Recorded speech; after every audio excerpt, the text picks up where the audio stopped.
Hello, welcome to the closing keynote at Aerospike Summit 2022. I have with me two distinguished panelists, Eric Ringwald, the Senior Vice President and the Chief Enterprise Architect at PayPal, and Gilman Louis, Chairman and CEO of Looking Glass Cyber Solutions. Both of them have deep experience working with disruptive technologies in their respective careers, and I'm a big admirer of both of their achievements, and I'd like to now allow them to introduce themselves. Eric? Sure. Hi. Thanks for having us, Srini. It's great to be here. As Srini mentioned, I'm responsible for PayPal's technology strategy in my role as chief architect, and I've been doing this sort of thing for quite a while, having spent time at American Express, at Amazon, and also at Apple before coming to PayPal, and somehow finding time to co-found 4 startups along the way.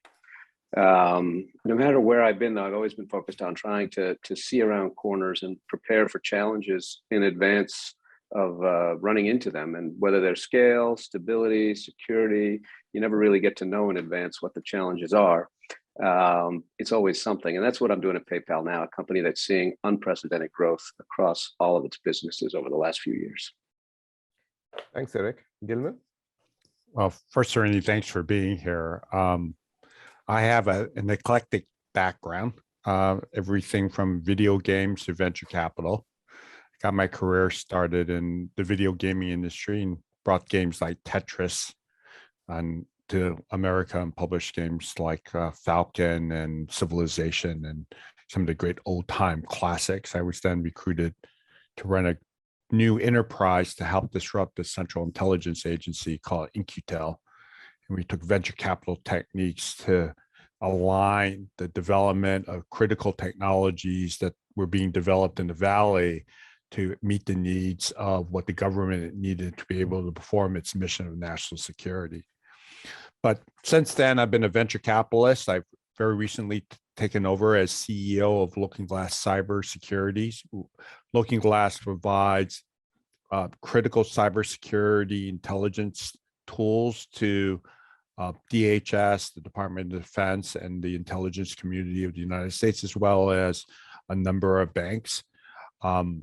My job is to help them transform how we think about cybersecurity from the old models of rings of defenses to a much more active, fluid model that's based around agility, intelligence, and the ability to morph solutions at the point of attack. Thank you. The topic of this panel is about pursuing innovation with disruptive technologies. I'd like to start off with a question to Gilman. Gilman, what do you think qualifies for a technology to be disruptive? Lots of people have a lot of different definitions for being disruptive, right? So I kind of go back to, fundamental principle. Like when you're in the classroom as a 3rd grader and the teacher would say to me, Gilman, stop being disruptive. It's because I'm being annoying. I'm changing her workflow and I'm substituting out education time with fun time. Okay, so that framing is really, really important.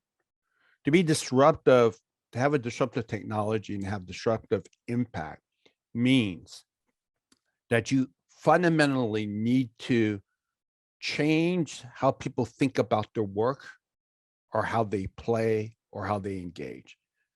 Wholesale replacement of existing activities with a better process that requires them to use a different approach to be able to answer problems that they were not able to answer before, or create solutions that was not possible. Lots of people say they're disruptive, but they're really iterative. They're slightly better. They're marginally interesting. They'll introduce a new feature. That is not disruption. A true disruptive technology actually comes in and changes whole organizations. Now, I got my start in computer programming back in the old days when microcomputers were just hitting the market. There was this thing called the Apple II and a TRS-80, right? That kind of hit the market back in the late 70s. And then there was this piece of software called VisiCalc. And before then, we would have to build these entire spreadsheets, and load up these computer systems and run them right overnight to do these modelings. This idea of introducing real-time analysis on an electronic spreadsheet was game changer. It changed. I mean, people couldn't even imagine these tools, and it just changed how we thought about everything, about how modeling suddenly became accessible to folks. I had the same thing happen to me. This little company showed up. Peter Thiel called me up. Peter's a great venture capitalist. He says, I'm investing in this guy named Alex Karp. And he has this algorithm from PayPal that they want to apply this. We think it has national security applications because we're using it for fraud detection as a way to be able to make quick decisions in the time frame that a decision had to be made. And so I met with the team and I said, look, this is much more than simply visualizing the data. We have to be able to visualize the data in a way that allows us to make quick decisions to make it actionable. Right. And we apply that technology to, in the government's case, to terrorist financing. He worked 2 years to perfect that model. And then he created, right, the foundation of what is now Palantir, which is $20–30 billion transforming finance and cyber and how we think about the actionable data analytics, fundamental change and how we looked at it. So disruptive technologies change is the workflow at a fundamental level. If it doesn't do that, you're not having a disruptive impact. If you're not having a disruptive impact, you'll probably get substituted out for the next best feature that will show up next week by your competitors. Okay, thank you, Gilman. Now, I'd like to go to Eric. I'd like to ask you, how can companies, both large and small, take advantage of disruptive technologies to produce business outcomes before it's too late? Sure. I love Gilman's definition of disruptive technology. Evolutionary incremental is not disruptive. Revolutionary and game-changing is.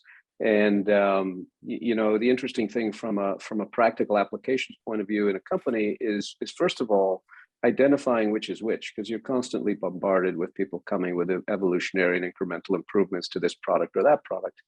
But much more rarely does something as game-changing as Gilman was describing come along, and sometimes you get a little deaf to the claims of, because everybody says that their latest incremental technology is in fact revolutionary when it's not, and you then lose the sensitivity to identify the true revolutionary stuff when it does come along. The other thing that's important though is being able to connect the revolutionary technology with the business challenge. I mentioned seeing around the corner a few minutes ago. That's really the trick. We're always looking around the corner to see what's going to happen to us 1 or 2 years out. And if something big happens to us, we have to then try to map that back onto what technologies we see are emerging that could be really disruptive. And it's a hard thing. I'll give you a couple examples. You know, scale growth is an easy one, and I won't spend too much time on it. But you know, in the past 10 years, let's say, the amount of data that the average company has had to process has not doubled or tripled. It's not even grown by an order of magnitude. It's in most cases 2 orders of magnitude, at least, both from linear growth in traffic, but also the vast amount of data that now is being generated with much more granularity of every step of your customer's interaction with your enterprise. You couple those two together and you get a pretty enormous growth in data. If you are looking at trying to solve that problem simply by leveraging incremental evolutionary technology, it's not going to work well. You also don't want to end up in a situation where your back is against the wall and the data growth has gone so fast that your existing systems are starting to fail, because you make a mistake there and it could in fact mean the business. So thinking ahead is really a challenge. Okay. The other example I'll give, though, which I think is a little less obvious, and it's a little more specific to financial services, but not terribly, is around emerging regulations of data sovereignty around the globe, and the impact that has on, let's say, a databases technology to do globally distributed replication with kind of transactional semantics at sufficiently low latency.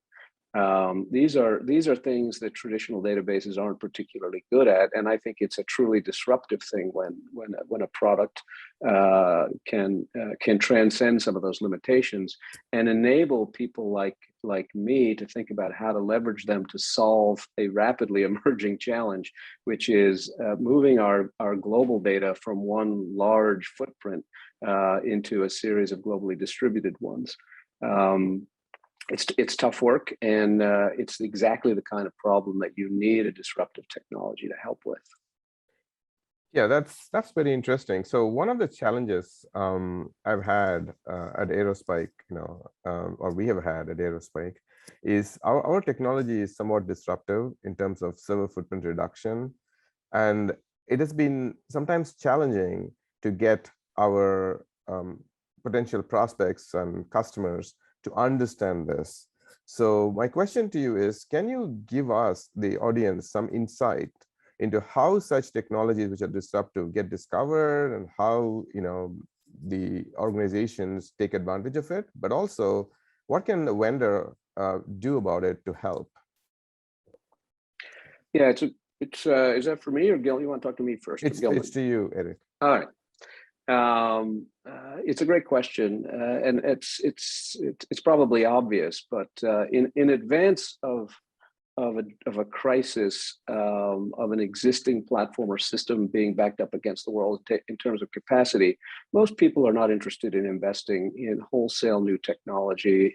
It usually involves a significant migration cost, and that's an opportunity cost against a whole bunch of other stuff that you'd probably rather be working on. So generally, companies wait a lot longer than they should in terms of being on top of how emerging technology disruptions might, in fact, ensure them from running into trouble 1, 2, 3 years down the line. To that end, I think I have found I keep my ear to the most to the engineers on the ground who are interested in keeping track of emerging technology outside of their day-to-day business. That's where I found the strongest signal in hearing things that are emerging in advance of when we actually might need them. The other thing that helps with is engineers are a little less immune to marketing noise, because, as I said earlier, everyone likes to claim their incremental technology is revolutionary, but most engineers tend to not buy that as easily as some others. So I think that being able to talk directly with engineers, principal engineers, distinguished engineers within an organization is probably the best way to get the message through.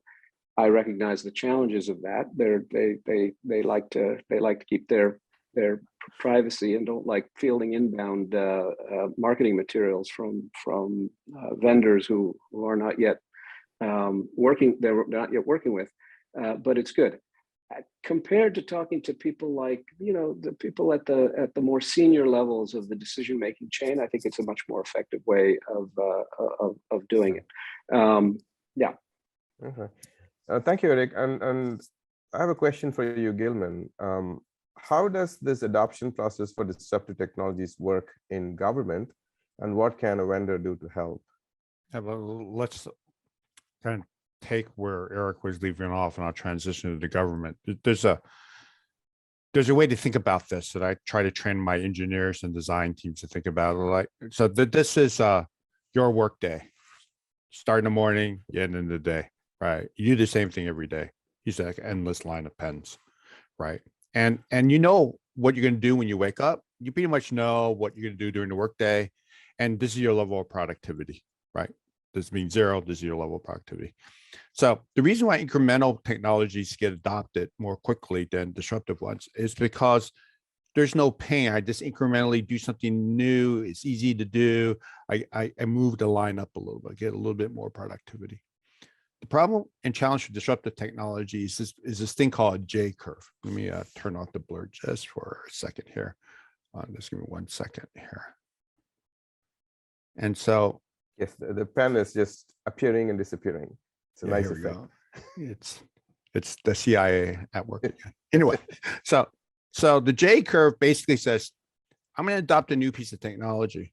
I'm not particularly familiar with it, so my productivity is going to go down as I'm learning this. I'm not doing the work I'm supposed to be doing. I'm struggling with this new piece of technology. And the promise is at some point, your productivity curve passes. That's the J curve. Now, a lot of people say, you just got to use my technology. It's like riding a bicycle, right? Once you learn how to ride the bike, you can get up the productivity curve. But then I say, that's great, except everybody buys a car, right? The challenge people have when you design these technology is they're not putting, particularly engineers, not enough energy in reducing the bottom of that J curve, right? You have to get that line across that productivity line much sooner with a lot less pain. If you do not invest in the J curve, you will never get to sell the productivity on the other side. So with government, this is critically important. Same with large enterprises. A lot of people think, oh, government is the worst. Well, actually, large enterprises are somewhat more worse than government, because government, you have some rules about, on how you do acquisitions. Those rules don't necessarily exist in large enterprises. They're hugely political, right? It just takes longer. But the government's problem is, when you sell into the government, is operating on a different set of rules than most people are used to. Now, if you understand the rules of how to sell into the government can be amazingly quick, because within the government, there's always a crisis somewhere. And if you have a solution to solve a crisis, right, the budgets are unlimited. For my company, a cyber company, right? This week, everybody's worried about what the Russians are going to do next in cyber. It's basically all fountains are on. Solve my problem, and I will pay you anything. Same is true with enterprise. The best time to sell a cyber solution is a day after an attack, right? Because no other CISO wants to be caught with their pants down and end up like that other CISO who got smacked on the side of their head. And again, the challenge for most enterprise sales, selling into either the government or into large enterprise, is they're trying to sell a technology. They're not trying to sell a solution. There's plenty of tech. People don't need tech. They don't want tech. They want a solution.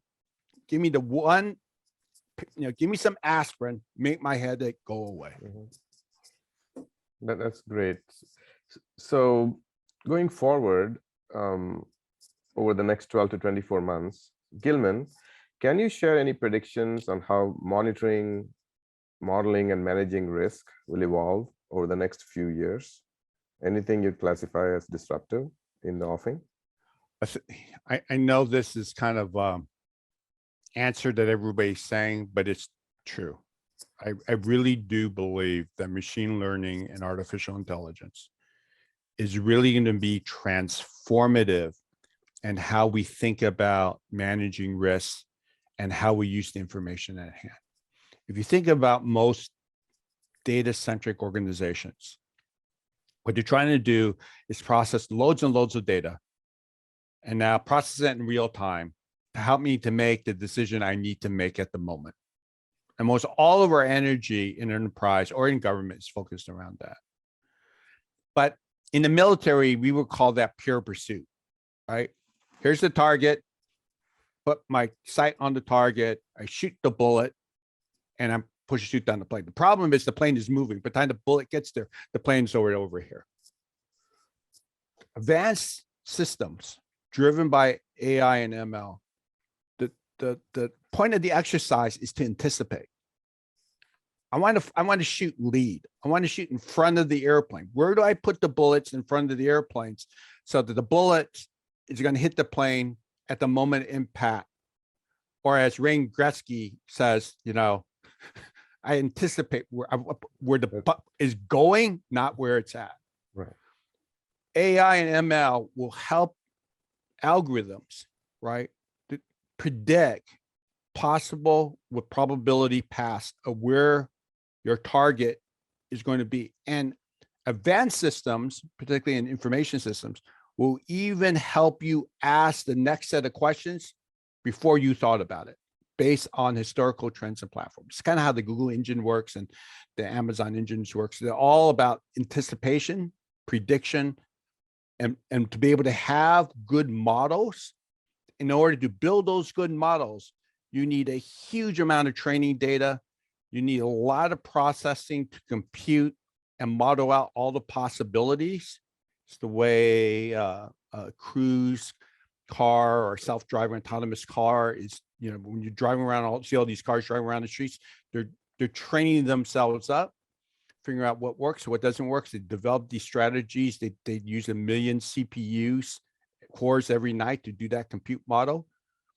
That's the wave of the future, right? Okay. Anticipation, prediction, using modeling tools, grounded in processing large amounts of data to inform algorithms of what's next to get you to put that bullet on the target where it's going to be, not where it is or where it was.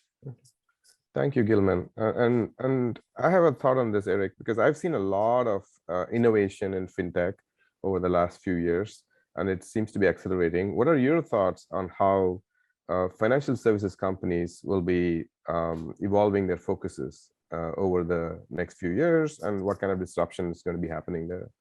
Yeah, let me take that in two parts. One is I couldn't agree more with what Gilman was saying about the utility of AI and ML even within the financial services business, and we've only just scratched the surface there, I think. And his point is spot on, which is as more and more data it becomes available to inform these decisions, the more we're going to have to change the way we're thinking about doing those decisions from simple rule sets to much more deep learning and neural net technology to predict the answer in advance of actually having the data put in front of us.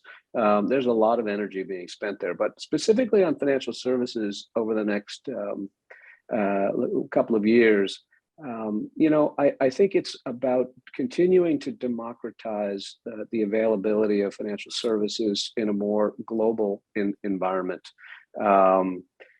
Let's face it, electronic financial transactions have been pretty much penetrated very well in Western countries. Certainly the US and the UK are leading with card penetration and non-cash transactions. But the rest of the world is nowhere near there. And there's a huge opportunity to bring benefits of a solid and reliable and secure financial transaction systems to other countries around the world. I know I'm not speaking just for PayPal, thankfully, when I say there's a lot of attention being paid to what are the right set of financial services products that we can develop that have more global appeal. Often built on top of what we've had success with to date. I'll say that I don't want this to sound like a commercial, but we spent 10 days about 2 weeks ago turning on PayPal's P2P payment network in the Ukraine as a response, of course, to the Russian invasion, and it's turned out to be a hugely impactful thing for folks in the Ukraine, and it really gave us inside PayPal a lot of insight into, I see, we could have a lot more impact around the world than we probably do right now. So I think that's going to be a big part of what financial services is doing. Yeah, this is great to hear from both of you on how these technologies are revolutionizing various applications, both in the private sector as well as in the government. Now, what I feel, I feel very excited that Aerospike is working in this area, helping customers.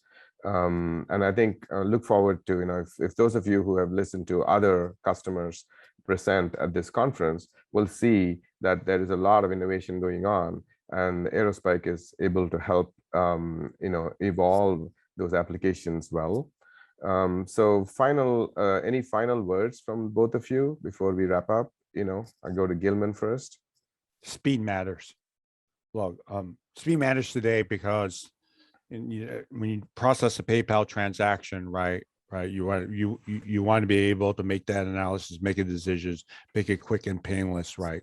Latency kills in transactions, right? People hang up, click, disconnect, right? Transactions don't go through. But in the future, speed matters as well, because if you're taking billions and billions and billions of pieces of information and you're processing, you're training up the systems, your AI reinforcement learning algorithms. If I can turn that crank 5 times more than another piece of software in terms of training the systems, I can get my systems to be smarter, right? And because I've been able to ingest information more quickly and more of it. So the training itself becomes much more precise and gives me better quality answers. So the world is going from a world based on programming to a world based on training.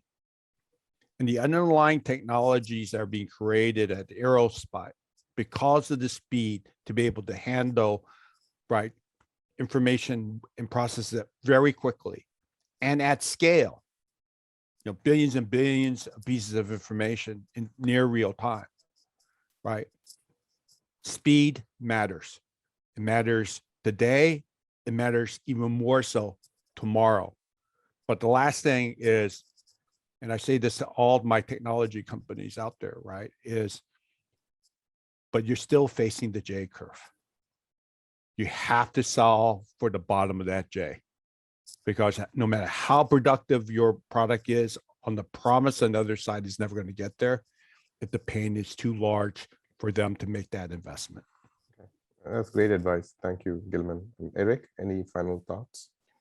Yeah, as you know, PayPal is a customer of Aerospike, and I'll say, as you know well, also that our most critical decision making, which is a credit and fraud risk analysis that's done in near real time at the point of the transaction, at the scale that we're operating now, is facilitated by Aerospike. And the amount of data that we consume in order to render that decision in hopefully 500 milliseconds or less is enormous and growing, as I mentioned earlier today, at a rate that's scary. When we plot the curves out, being able to deal with that volume of data reliably and consistency and reasonably efficiently has been critical to continuing to provide the service that PayPal provides. So that's a more detailed way of saying speed and volume does matter. And Aerospike's product is, I think, close to unique in providing the right combination of characteristics around capacity and predictability of performance and cost for us to have been able to meet the demands that only 3 or 4 years ago were probably, I don't know that we would have guessed that they were around the corner. So I think it's an example of how a disruptive technology can actually continue to enable a company to grow. Whereas if you stick with what got you there, you might have run into serious trouble. Thank you, Eric, for those wise words, and also Gilman for yours. Really appreciate both of you taking the time from your busy schedules to be here at Aerospike Summit 2022. And with that, we come to the end of Aerospike Summit 2022. This is the last session. I am Srini Srinivasan, founder and CTO of Aerospike, signing off for this year. Hope to see you all again next year. Thank you. Well, it's that time of day where we need to wrap up our virtual summit event. Once again, I want to thank all of our speakers and sponsors. This event simply would not be possible without your support. Thank you so much for your time and your dedication to the content we've all had the pleasure of listening to today. And I trust that everyone that has been with us will take away some ideas and some inspiration from what you heard from your peers today. And as I mentioned at the beginning, we are all living in a right now economy, and our customers' expectations have never been higher. The time is now, the mission is now to deliver on those expectations. And please join us on the road and register for a Summit Roadshow coming to a city near you. Thank you again for attending today's session and Aerospike Summit 2022.